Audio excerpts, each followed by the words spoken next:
People say there is a first time for everything. A first kiss, your first car, the unrequited first love. However, what does this mean in the grand scope of things? Are firsts more monumental because they are the first, or do we get better with practice? Do we remember our firsts as more important than they actually were, holding on to that magical moment as a mark of our past and future selves?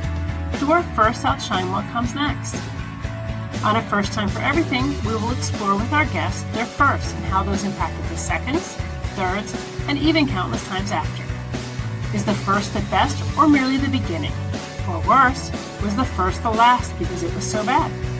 We will dig into the recesses of our memories and consider whether or not a first was the start of something amazing or something we'd rather not remember.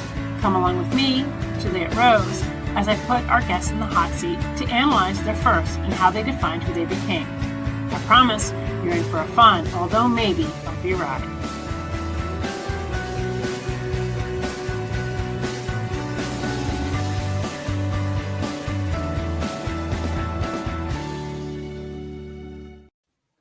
Good evening, everyone, and welcome to another episode of A First Time for Everything. I am your host, Juliet Rose, and tonight I am being joined by Kay Sparling. Kay, why don't you tell everybody a little bit about yourself and what type of books you write? Well, this is my first book. I have spent my entire life being a professional singer. I started singing professionally when I was 7. I just stopped at 63. So long career of different genres of music. I ended up being an international opera singer, traveled the world. And this book is a story that came out of all my experiences. So it's based on truths, and it's a feminist spy thriller set in the end of the Cold War. And the protagonist is a woman. The main spy is a woman. She goes over to Austria, and she thinks she's on a Fulbright for an apprenticeship at the Vienna State Opera. And she is, but soon as she gets there, within weeks, the CIA approaches her and tells her that they've been vetting her all through graduate school in the States, and that they want her to join a mission because they need someone at the State Opera that is a prima donna that sings Mozart, which is what Caitlin does, Caitlin Stewart. And so, she at first, she thinks it's crazy, and she starts to walk away. And then they say, what if you could help bring down the Berlin Wall? This is like in 1987. So we're getting very near the end of the Cold War. Well, she has to, turn around and sit down and listen. And she ends up joining. And so what was first her the only thing she thought about was taking her singing career as far as she could. And in the end, she still gets to do a lot of the high profile singing, but it's actually a cover for her, her spy action. So, so that's what this book's all about. It's based on truth. It's pretty much the verbatim true story, but to protect all the, I'll say the good spies, I changed the names and descriptions and that kind of thing. I also changed the names of the bad guys because we don't really want to put that out there either. Yeah. But it's a crazy thing. People go, well, how could an opera singer be a spy? That doesn't seem right. Well, think about it. They're perfect spies. They know several languages. They have reasons to be in several different places. They are trained. If you're an international singer, you're trained to be ready to go to balls at, prime ministers' villas and all. I mean, she just walks in and she's considered a high profile spy. Certainly not like a mole, I mean, she's just with the echelon of that opera society there in Vienna. And that's where she needs to be because the main antagonist pretty much banks the State Opera at that point. And he's very dirty businessman. And he helped someone at that time, Kurt Waldheim, win the prime ministry there on the Nazi ticket. So you see the kind of people that are running the country at the time. And so it makes total sense that if they see a situation where they can use people for their, financial benefit, they're going to do it. And so this mission involved CIA, a group of CIA. Caitlin Stewart was the only woman in the whole crew. Okay. The whole team, and then MI6, it was a combination as far as MI6 and CIA both working on this. She was the only woman, no MI6 were women. And what they're supposed to do, this whole mission is to stop this human trafficking cartel that the East Germans, the KGB that are working in East Germany, and by the way, Putin was a KGB in East Germany at this time. So just kind of think about that for a second. Okay. And what the people that they were trafficking were all the refugees that the Soviets had let go, Yugoslavia, Poland, all those Eastern satellite countries was what they were called. And they left them with no infrastructure, no jobs, no food, no electricity. I mean, so these poor people are trying to flee into the Western European countries. Austria was the closest for many of them. And you've got a Nazi running the darn country. So, like they're going to want them, And so, a lot of charitable organizations, UN, Red Cross, Catholic Social Service, starts these huge camps outside of Vienna where these people are staying. And then these cartels get word to the people, oh, well, we want you to come to East Germany. We'll give you jobs and housing. And the truth is they're going to put them in the same kind of camps that were the concentration camps in World War II. So if that can be stopped, then East Germany's economy sinks, just like the Soviets were sinking, and down comes the wall. So that's what this mission's all about. And it's really fast paced, and it'll teach you a lot about the life of refugees and what they go through and what they're still going through. This problem that I talk about in the book has exploded worldwide.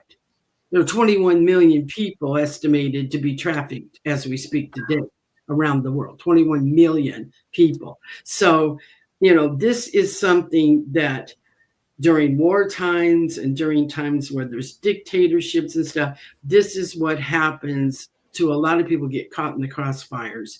And, people make money off of them in all different kinds of ways.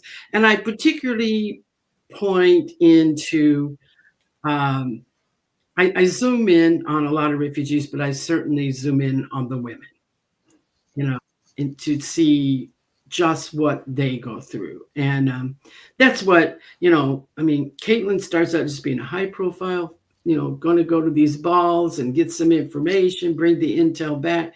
And before it's all over, she's a total combat field agent because she is mad at what these women have went through, and she's going to get those guys, And so, as the time goes on, she just becomes more and more and more trained and involved. I mean, she starts out a pacifist. By the end, she feels real good about a machine gun. Yeah.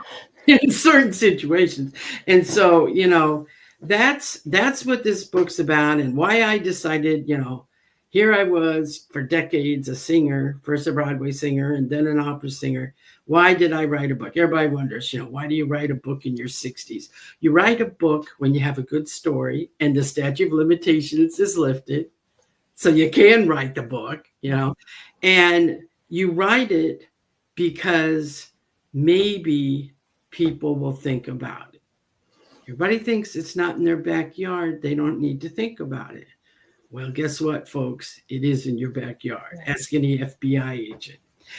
It's everywhere. Small towns, mid towns, large cities. It's everywhere. So, I'm just trying to, you know, teach people about the Cold War. You don't see a lot about the Cold War. You don't read a lot about the Cold War. And it really is fascinating stuff. And I think, more stuff needs to be written and more movies need to be made. It was a fascinating, time in history. So that's why I Yeah. wrote the book, just trying to get the word out there. And it's a very exciting story. Yeah, it sounds like it. And then Nita said hello, and then she said, cool premise for a book. And I totally agree. I think that's such a unique idea. You took something, that you had some knowledge about and really twisted it into this story. Now, you mentioned that a large part of this is true. So is this Mhm. true from your own experience or from stories that you heard through your experiences? Most of them are my own experiences. And then, of course, I was able, because I know a lot of spies, I was able to go back and interview them again, the people that I met at the time. So, it's a little of both, but it's all true. Yeah, absolutely. I mean, I did not know. Like a lot of things I had to go interview about were like, well, what kind of weapon was that? That wasn't my expertise. And, oh, well, that was a, they just know that stuff. And so, as I did interview the people that were really involved in this, um, they all thought it was a very good idea to write this book, you know, and I Yeah. think they're all pleased with what they've read. Um, so yeah, it's sad, but yes, it is true. And when you read some of the more explicit, sections, you're gonna go, oh boy, tell me that's not true. That's what everybody always says. Tell me, Kate, tell me that isn't true. No, actually, that's true, and that's why I put it in the book. I Yeah. was working with James Patterson's master class, and my TA, he was getting angry with me. He's like, I think there's more. I think there's more. I'm like, well, I don't know if the public, no, I think there's more. We got to hate these guys. We got to have a reason Caitlin changes her whole life to go do this. And I'm like, okay, here we go. I'm not holding back now. And when I finally did that, now you've got it. Yeah, that's what we want to read, And it's some pretty bad stuff, but at the same time, yeah, you're gonna hate these guys that are doing these things to these people, and that's what you need to do. So it it's not something that I mean, I guess if you're really, really sensitive, you probably shouldn't read my book, but I certainly hope that you do because, like I say, I think there's a great message in it. Yeah. Yeah. I'm a big fan of books with a message. I love taking nonfiction and weaving it into fiction. So I love that you did this. Is there any question of like, Mhm. because you're taking real situations with real people and you're putting it in there, are there any questions of safety or concerns along those lines of maybe exposing, I guess, people or situations? Well, the thing is that when you're a spy, you're never yourself, right? I mean, we always have an alias, and you have to realize this happened 35 years ago. People change, and well, a lot of people were involved are past. That's why I did fictionalize it. I changed all the names. I just changed a lot of the places. So, story stays true. There's still character, but it's going to be pretty hard to figure out who is who.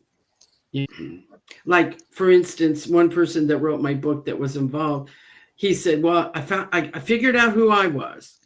But he honestly wasn't sure about some of the others. And I'm like, dude, that's your best friend back then. You know what I mean? So that's how good I did it. And so, yeah, I think we're good about the safety thing. I think we're good.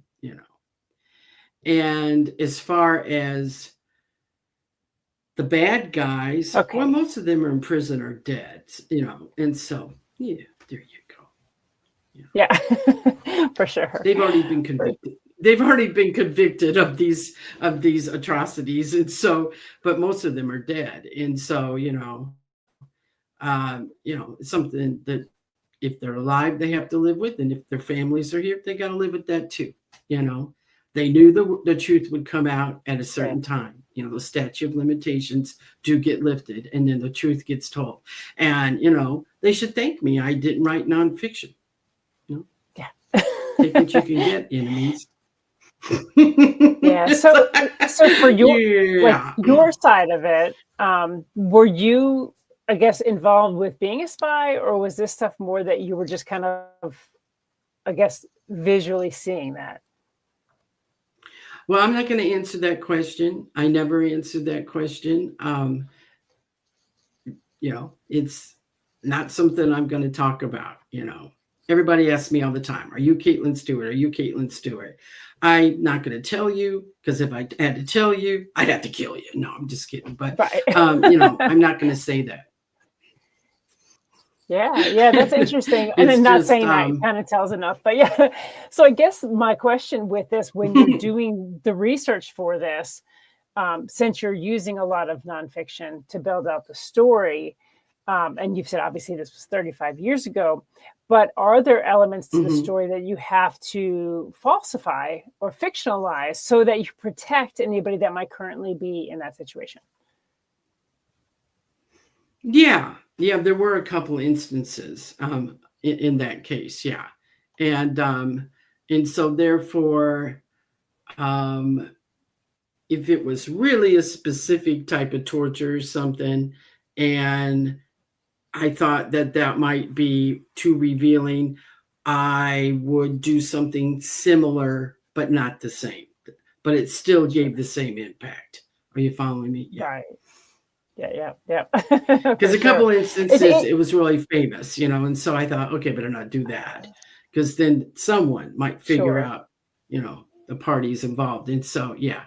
But I think that I was able to get the message through, with some other kind of torture. You know what I'm saying? Yeah. So did you always know you wanted to write? Because I know you were a singer and you said you didn't write until you were in your 60s, but was this something you always wanted to do and just didn't have time for? Were you somebody that always kind of jotted down little stories, or was this completely new for you? Well, the first time I realized I would like to write someday was when I was an undergrad, and I was, you had to take English courses, and I always read all the time since I was a teenager, and I took a children's literature class, and we had to write something at the end, and I did. And I was always telling the children in my family stories. I just make them up, and they'd love it. And then I'd make songs to go with it and everything, And so my professor said, wow, I know you're going to go be an opera singer and all this, but I'm telling you, someday you should write children's books. This has really good bones. Get a good artist. So sometimes I said, well, I could try to do that when I retire or something. That'd be nice. So I had thought about children's books. And then as time went on, I would get to come home sometimes to the States and see my family and see my friends. And I would give them tidbits of stories, which I didn't even realize I was doing. Because by then I'm a real victim of PTSD with everything I've seen. I've seen the end of the Cold War. I've seen the Bosnian War. I've seen 9/11. I mean, all this stuff. Okay. And so, I would just, do an off the cuff thing well, at least it's not Bosnia, things were going bad or something, I would play the relativity game with myself, and they go, what are you talking about? And I'd be like, well, we didn't get massacred today, and then that would be it. I couldn't really say anymore. Right. And so they always had all these tidbits they couldn't thread together. And so when I wrote this first book, they were like, oh, finally, it makes all sense now, And so, of course, as they would hear these tidbits. They'd be like, oh man, when you retire and you're settling down, you've got to write this stuff down. So I've been encouraged a lot to do it. And so it became a plan. It became a plan, after all the singing and after I decided after 9/11 I'd had enough. And I sang all the funerals for the Catholic masses for all the fallen service people. Took me months, two funerals a day, running around with the mayor and everything. I was so depressed that I said, I'm done. I am done. And I came to the Midwest, the upper Midwest, and I started a conservatory of music. That kept me busy for the next 15, 20 years. And it became very, very successful. Found out I really could teach as well as really sing. And so I have put out a whole bunch of Broadway and opera singers. And so, working 7 days a week, still thinking I'm going to do it. And what changed everything was when my mother was diagnosed suddenly with Lewy body Alzheimer's. And I said, I had not been around this woman so much of my life. She's going to move in with me and I'm going to take care of her. And I put everything on hold.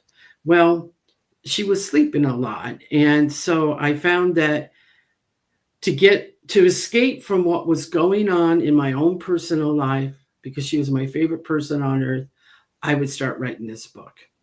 And that's when I had the time and I needed to get away from this situation here, in my head. And so I would just write for hours late in the night. And I was also being treated for PTSD at a naval base. And I was taking art therapy and music therapy. And they said, you should start writing this stuff down, Kay.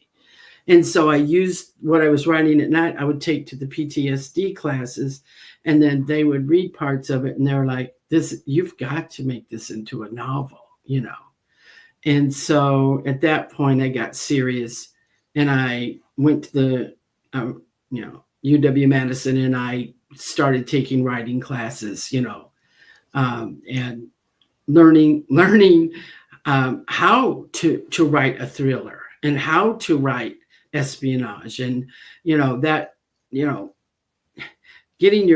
knowing your story and getting it and crafting it well down on paper are really hard. Two different complete things.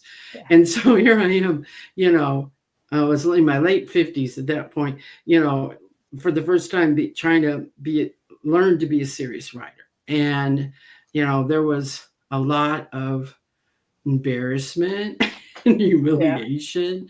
Yeah. But the one cool thing was, no matter how many mistakes I was making, whoever was teaching the class, one guy asked me to co-author with him. He was willing to he said, you got to get this book out. This is a great story.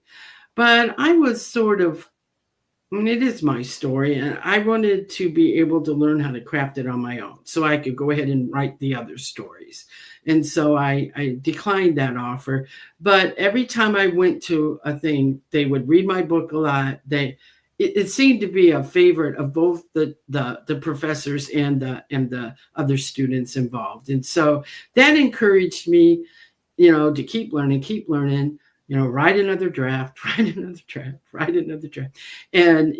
I just kept kind of worming my way up to hire authors that would read it and hire, instructors. And finally, fifth full draft, I said, I think I've got it, and I did.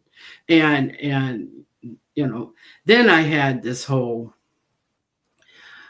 I had no idea about the business of publishing and all that. And so I did a lot of research, and I went to some conferences and I pitched my book, and all these agents were going, oh, I love you and I love the book. And then they go back to their agencies. Nah, I don't believe opera singing spy.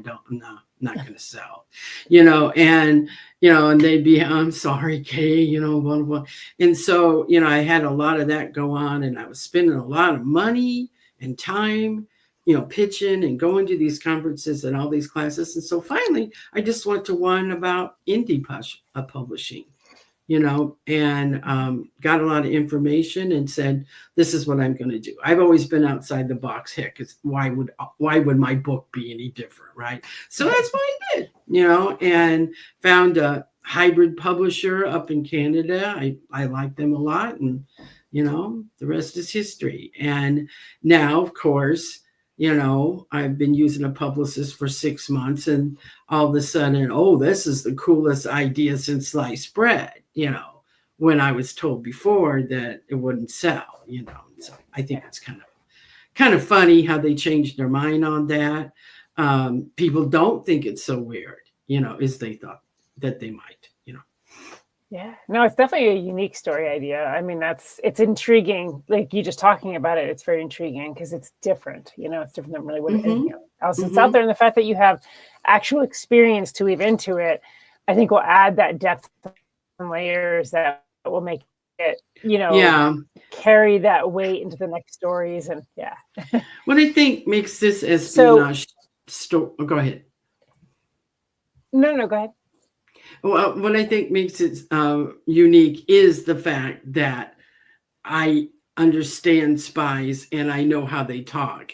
And so it's not the James Bond Mission Impossible. These people really have relationships. And we joke around and stuff, but I mean, it's real. And I believe, because this is her first mission, it's really what I'm trying to do is let the reader like jump on the author's back and just go through the whole thing right with Caitlin.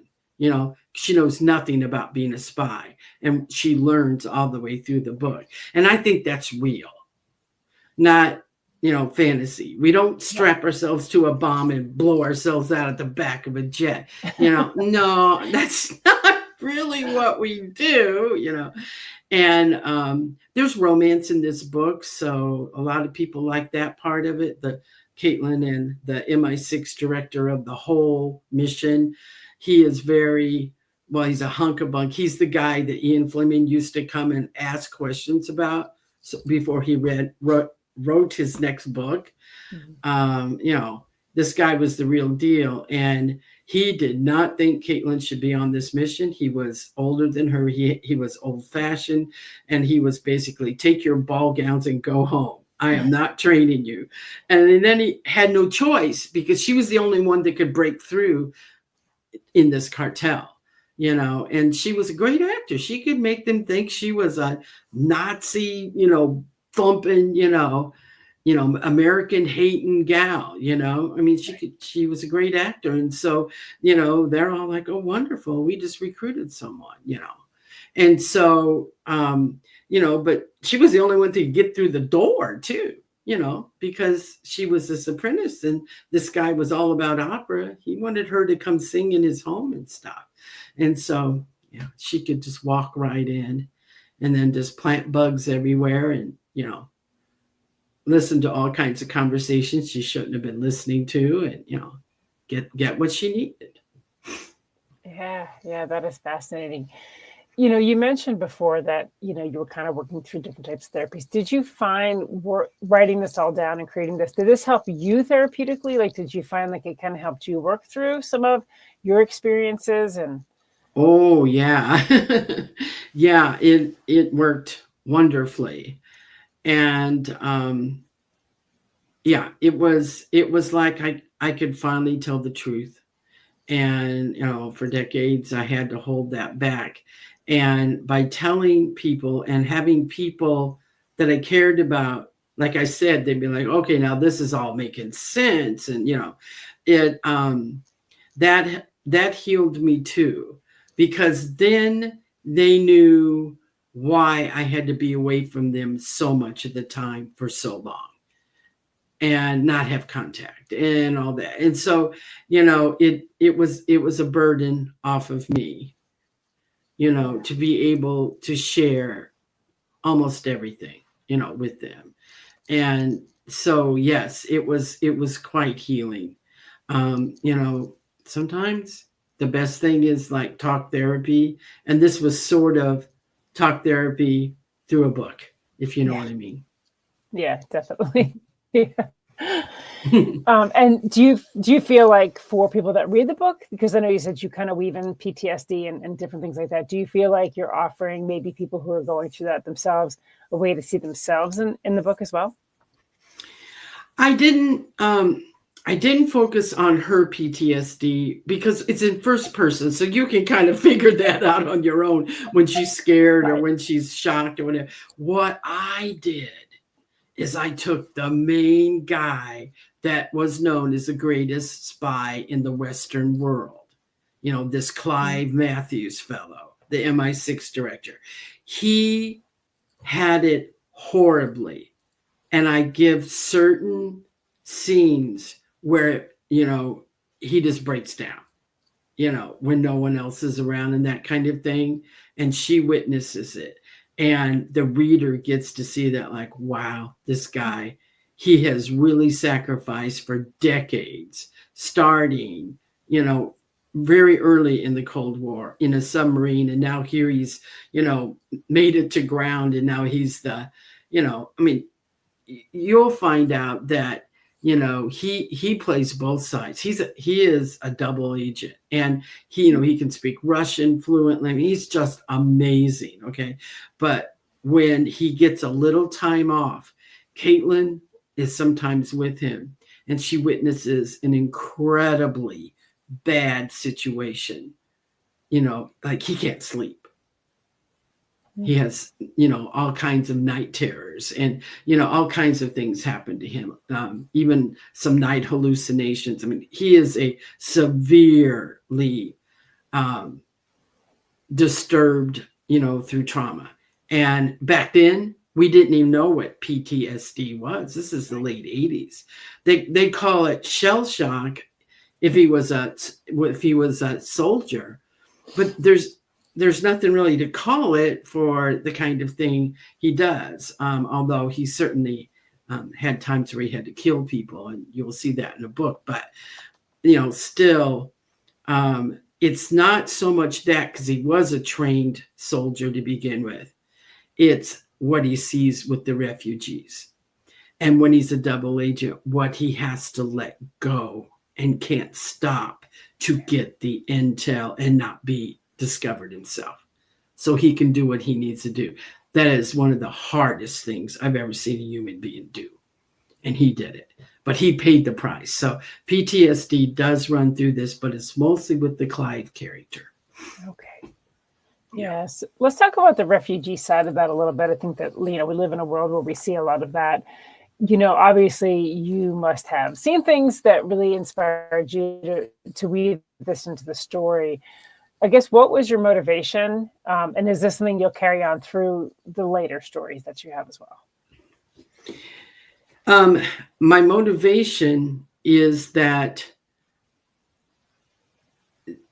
of their ploy, you know, it's an incredible story of what they go through. I mean, you know, first of all, they're taken over by the Soviets. You know, they just come into their country and now you're Soviets, right? I mean, that's what happened after World War II. And a beautiful city like Bratislava, that had been at one point the second Paris of Europe, became, all they did was make tanks for the Soviets. So they just put all these ugly buildings up, and everybody worked some way and somehow, either in the tank factories or servicing the people who were in the tank factories. And then when they left, you know, just all these things were just empty, and maybe some tanks were even sitting around, and, you know, they didn't have running water and electricity, you know, by the time the Soviets pulled out. And so you have all that trauma of being taken over, you know, a whole new way of life, you know, communism, and then to be let go all of a sudden and have nothing, and then hope you go to some more established, what you would call free country, you know, the Western Europe countries, and then you're treated like a dog and you're not wanted, and they're trying to kick you out, you know, and then, oh, finally somebody comes and offers jobs and security and all, so let's jump on the train and go. And then they find out that in the middle of that trip, in the middle of the night, in a small alpine village, there's going to be a big white slave trade. and all the kids and old people are going to be sent back to that camp, back to the West. And then everybody that goes to the East, it's nothing what they promise. And if you're a woman, you're most likely, if you're good looking and a certain age, you're going to be put in the underground, brothels of East Berlin. And I talk about that, what happens to women in those.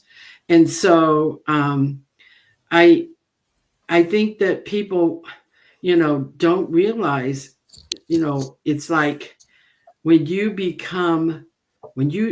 are owned completely by someone, they can do whatever they want to you.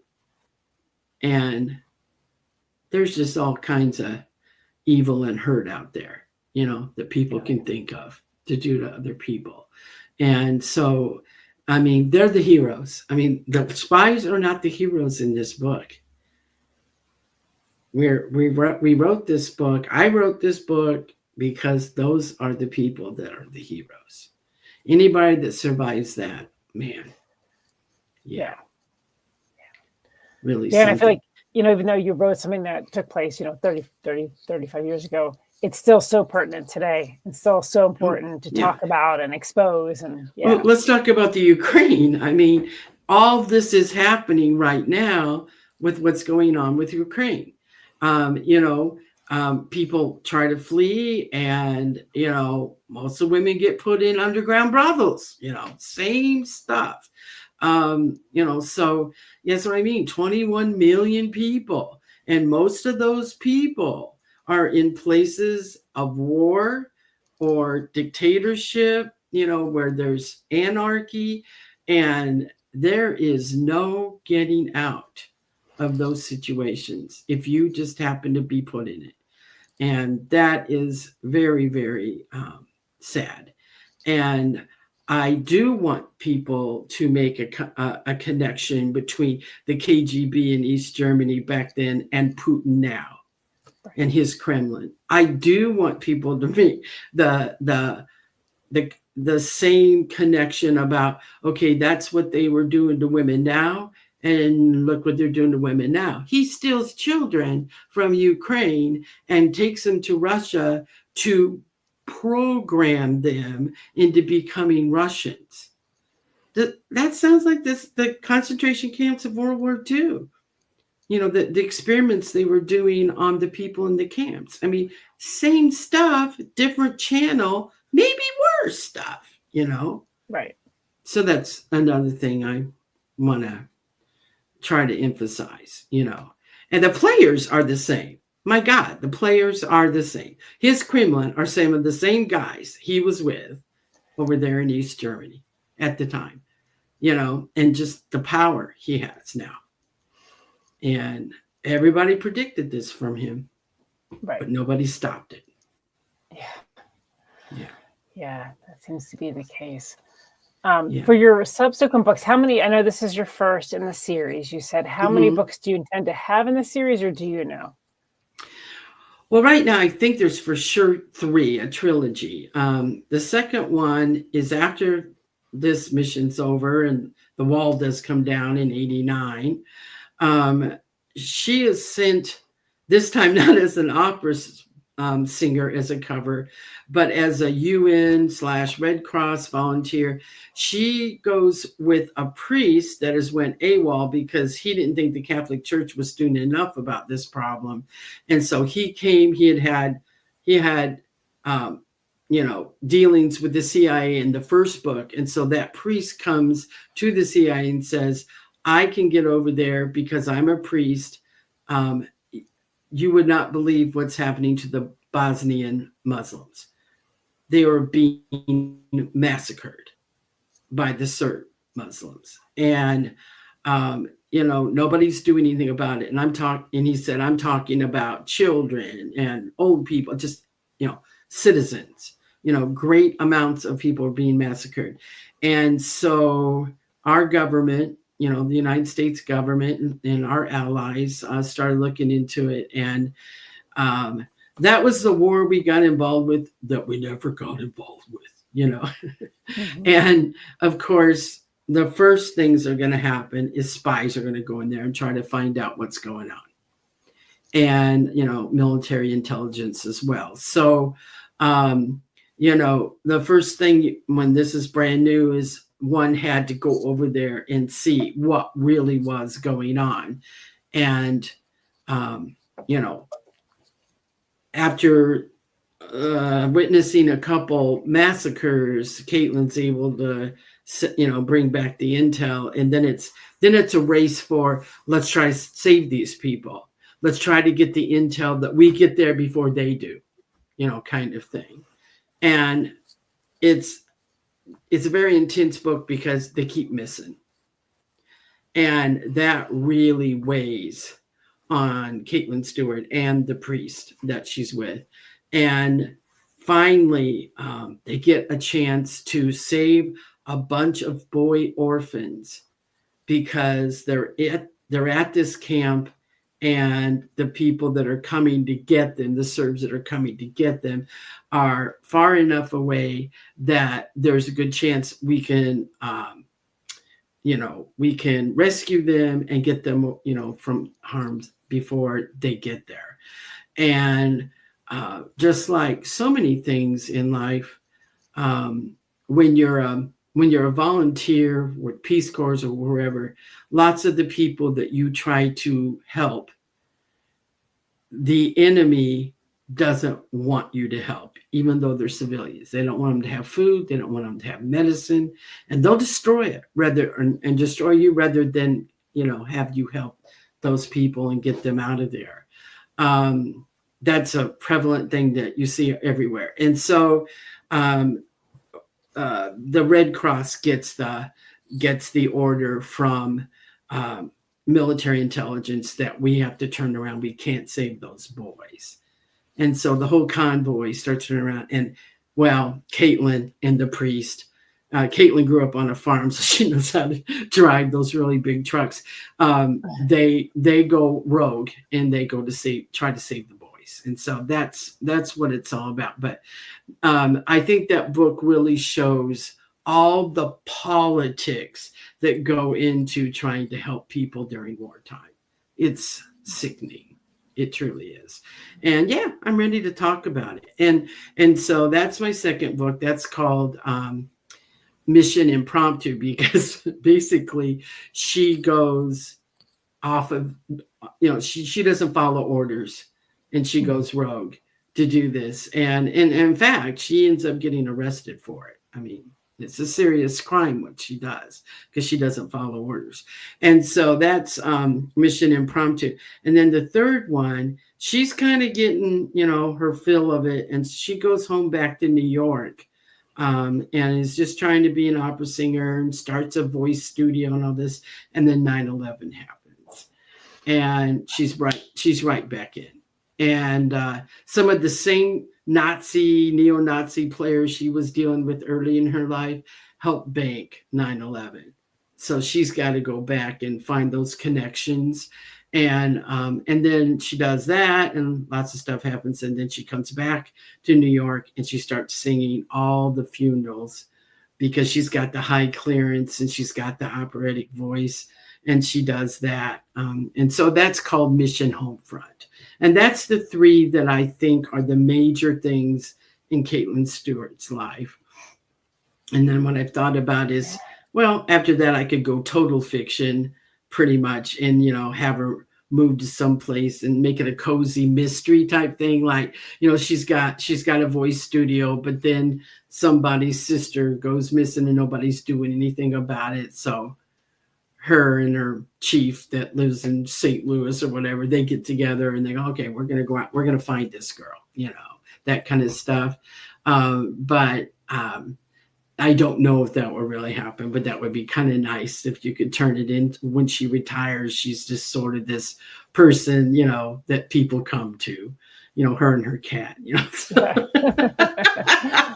I don't know, but yeah, I got to get the first three written though first, for sure, And I'm really always thought, because I'm an actor, I'm not, never thought of myself as a writer. I always thought of this as, I write like an actor.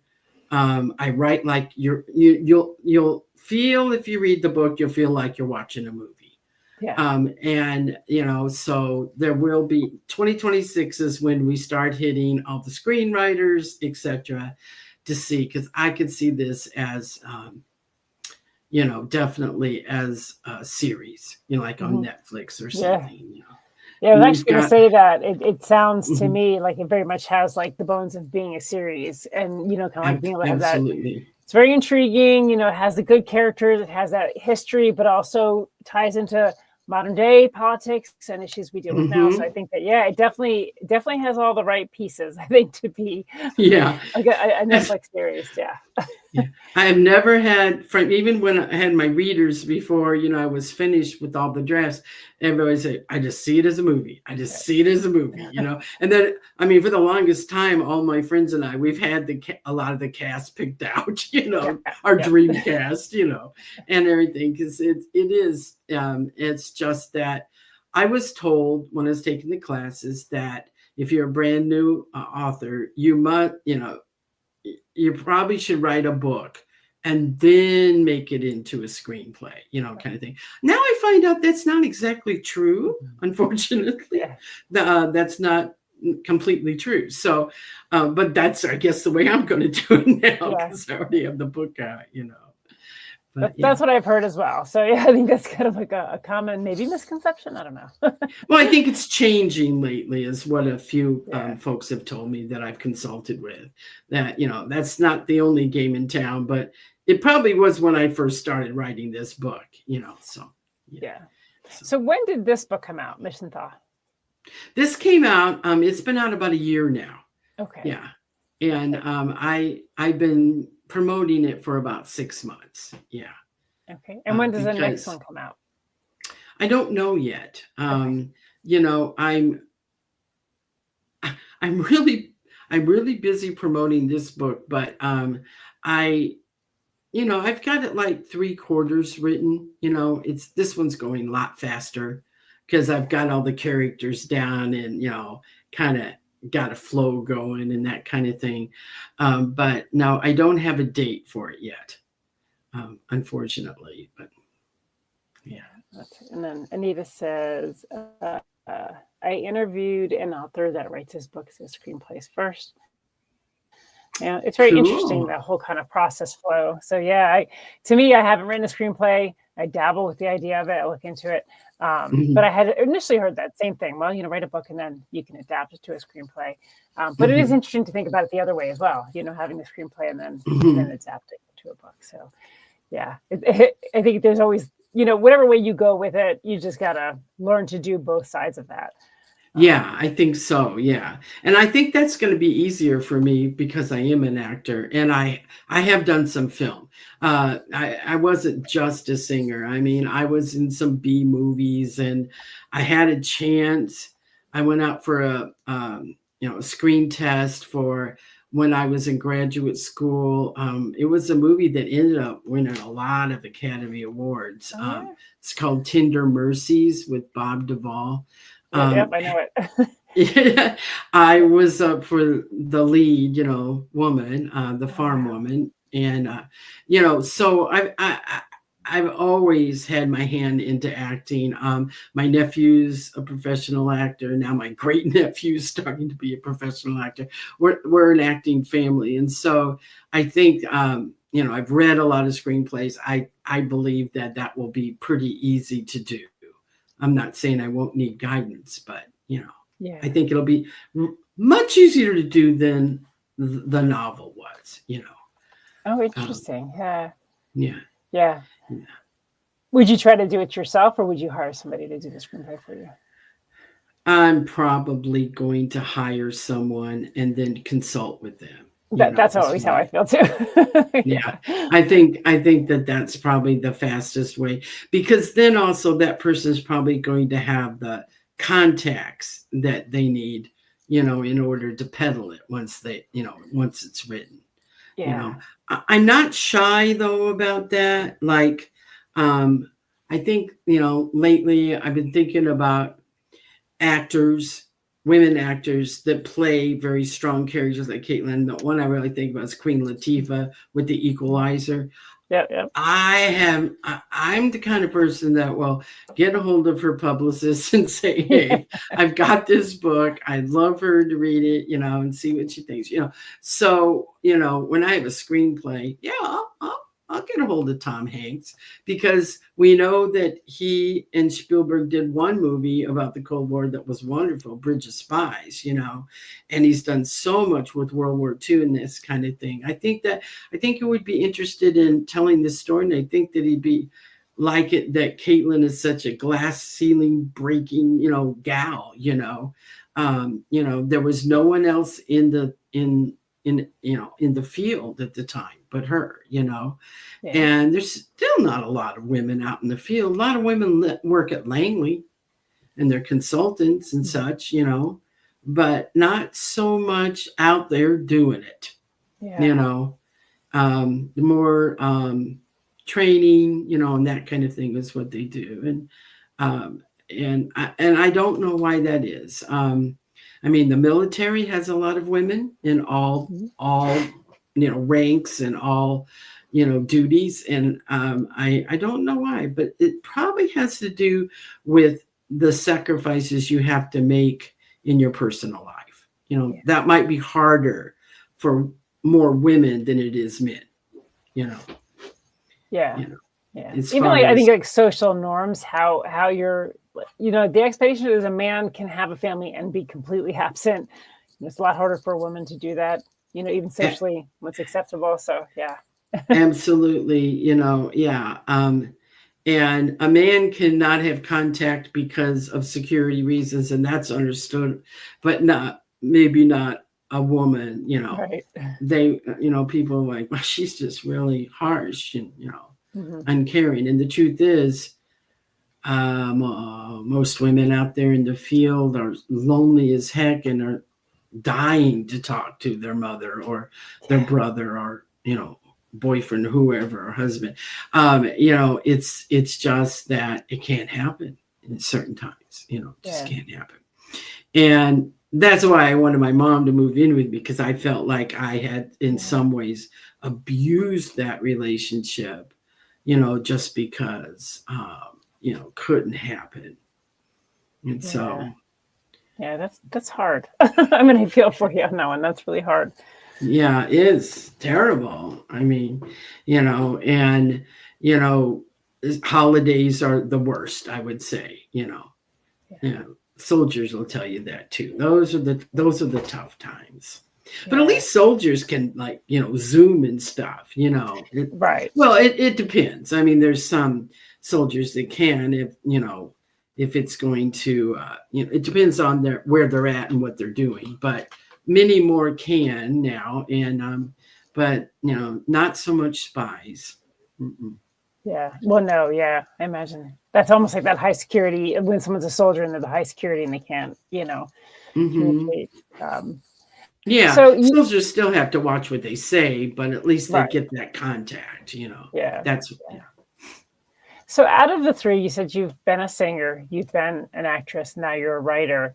Which did you find the most challenging outside of anything extra? So, like, obviously, if you were a singer and having to deal with certain aspects that were not necessarily tied to being a singer, what would you find the most challenging out of the three? Well, the singing, because of the type of singing I did. It was highly competitive. It's not a really large section of the performing arts world. Opera is not. So you have to be so good in order to, make a living at it. And it takes so much training, years and years and years, of training and practicing and, all these things that you have to learn. And so by far, opera singing was the hardest thing I ever did in my life, plus all the foreign language, plus all the acting, plus, it just goes on and on and on, and so it's like doing 10 things at once when you're on stage as an opera singer. But, the technique is probably the hardest thing to obtain and to maintain, and then you're traveling all the time and with jet lag, and you can get on the plane and you can be fine, and you get off 2 days later and you've caught something that someone had on the plane. So you're constantly worried about the voce. Is every day you wake up, la voce, is it there? Because if it isn't, and someone's banking $12,000 on you tonight to sing a role, they don't want to put an understudy on there, Right. when everybody wants to see you. So there's incredible pressure all the time. And then you're dealing with all these different cultures and all the jet lag, So, living out of a suitcase, being lonely. And, when you're on stage, it's great. But a lot of the lifestyle is very, very, it just wears you down, And so, it takes you a long time to get there. And then it takes a lot to maintain staying there. It's a very competitive world. It's just like professional sports. Look at it that way. One time I was sitting with who was it? The Dallas Cowboys, a bunch of them on a flight. And I was on the same flight as them. And I was talking to them. Our lives were so much the same, even though I sang opera and they were football players. You're always worried about your body. You're always worried about your health. You're always worried about, am I going to win? Am I going to win that audition? Am I going to win that competition? Am I going to win that game? I mean, the pressure is incredible. And it was amazing. And when we got off the plane, we're like, wow, we really live pretty much the same lives. We just do different things. But the competition's there and the pressure's there and, everything. Yeah. So, that's the hardest thing I ever did in my life was that. Wow. Well, it's kind of cool that you're able to take that experience and weave it into the story too, because I think that I wouldn't know that. I mean, I guess I know in the sense of musicians traveling and touring and things like that, but opera is it's like you said, it is a sport. It's like its whole other thing. Well, it's such a spectacular thing, I mean, like a violinist, yes, they have to, study with the best and they have to practice and they have to go through all the auditions and stuff. But, they're going to be playing with an orchestra. I mean, an opera singer is, has all these other aspects. You've got the incredible sets, you have the costumes. I talk about wearing a 3-story wig, as I call it, because I'm in a Mozart opera. And that's what women wore in a certain class, in the 1700s, And so, you feel like it's going to break your neck, you know what I mean? And so I do throw that stuff in. There isn't a lot of opera in this book, but there's enough that people get a real good idea what it's like on stage and backstage, both. Yeah. It's amazing. It's been really fascinating talking to you because, like I said, it's one of those things that we all know opera, but we all don't know opera. And Caitlin Stewart isn't the only opera singer that's a spy. I mean, and that goes worldwide. Okay. Right. A lot of people call the Metropolitan Opera Spy U, because it's like there's this idea of okay, we'll let so many of yours in if you let so many of ours in. It's crazy, and other musicians, conductors. I mean, the three groups of people that make really good spies nobody thinks about is clergy, because they could be missionaries, right, and they usually know different languages or they will learn different languages. Clergy, university professors, because they have the sabbatical and they've got reasons to go, same kind of thing, and classical musicians, which opera singers would be a part of that. And I mean, they're perfect, they're perfect covers. So. Yeah, this really needs to be made into a show because I would totally watch it. I want to learn more. I want to see more. Yeah. So if you want to learn more about this book, I have a large website, kaysparlingbooks.com. It tells you where to get the book. It's sold worldwide, all kinds of, the best places for the different countries, whatever. Of course, Amazon here, Barnes & Noble, Apple.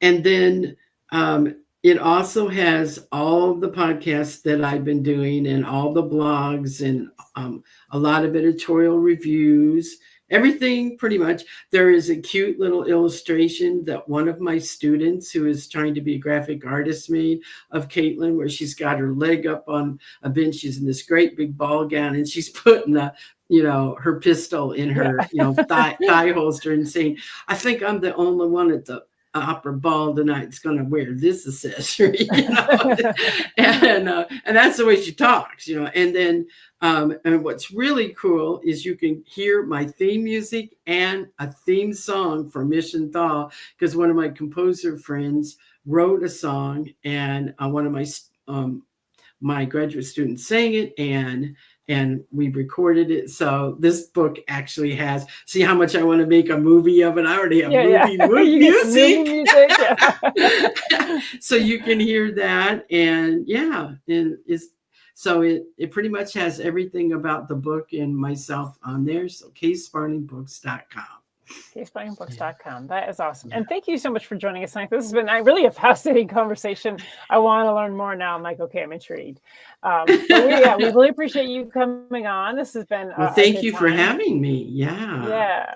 And thank you everybody that tuned in tonight. This will be, obviously it was running live tonight, but it'll be available to watch after tonight as well. And definitely check it out, because this is one of the more unique interviews I've done just about how this all kind of came about. I'm very fascinated by it. So and thank you, Kay, for taking time to chat with me. Thank you. I appreciate it. I will put this on all my social media as well. So very good. And for everybody out there, remember, it's always time for going.